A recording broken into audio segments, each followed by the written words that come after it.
I will be talking about two hard tissues. So I'll be describing fracture and dislocation. For a real sporting scenario, I will be using for fracture a footballer that got injured and he has broken his fibula and tibia.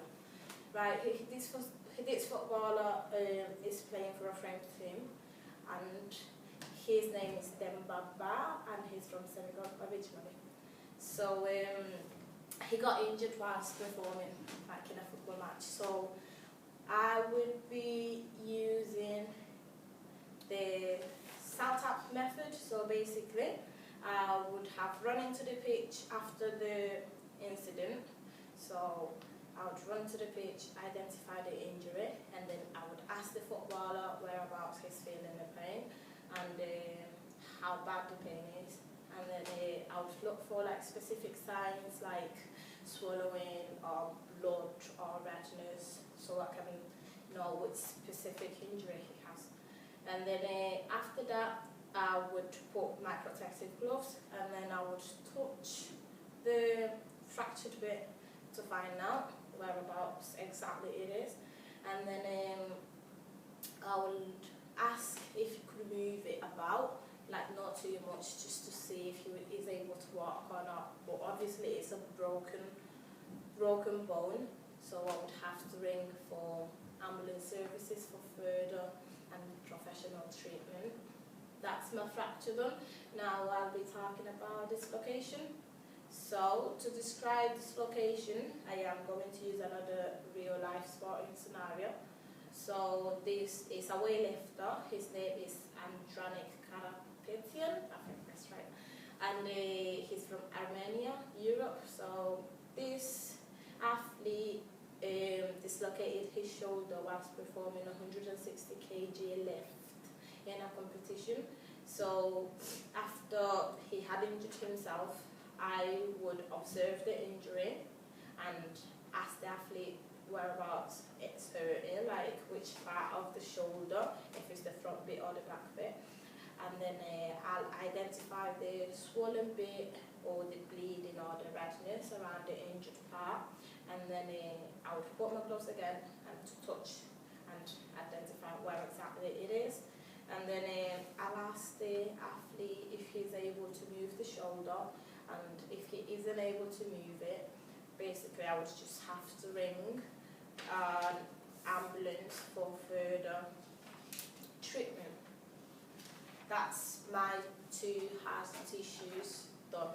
So now I am going to talk about the two soft tissues. And for the soft tissues, I've got two real sporting scenarios for sprained tissue and hematoma. So for the sprain one, I am going to talk about a sprained ankle. So basically last week, Alex Vidal, that's his name, a Barcelona footballer, got injured. He got tackled badly, so he sprained his ankle. So firstly, what I would do right after the incident happens, I'd run into the pitch. I am going to use the RISE method, which is rest, ice, compress, and elevate. So I am going to use that method to make sure that the athlete is okay. So basically, I would tell him straight away not to try to put weight on it. So I would get an ice pack, put it on his ankle, and then tell him to compress it, and then check for further damage around the ankle. And then after that, I would tell him to try and move it about, and obviously with the ice still, I'll try to elevate the ankle to check for further like swallowing and things like that. And then if I see that the athlete isn't able to move the ankle, I would have to ring an ambulance for further treatment. So basically, I followed the RISE method, which is resting the leg, actually resting the ankle, icing it, compressing it, and then elevating it whilst I ring the ambulance for them to come for further treatment if the athlete isn't able to move.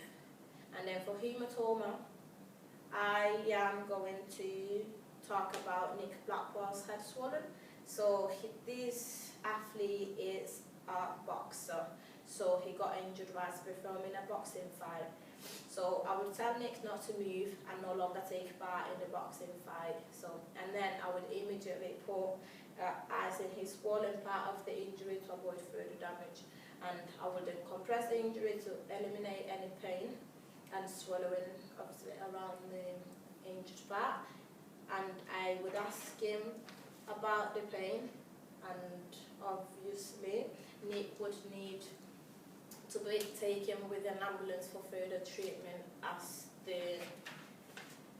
he would need to receive professional treatment.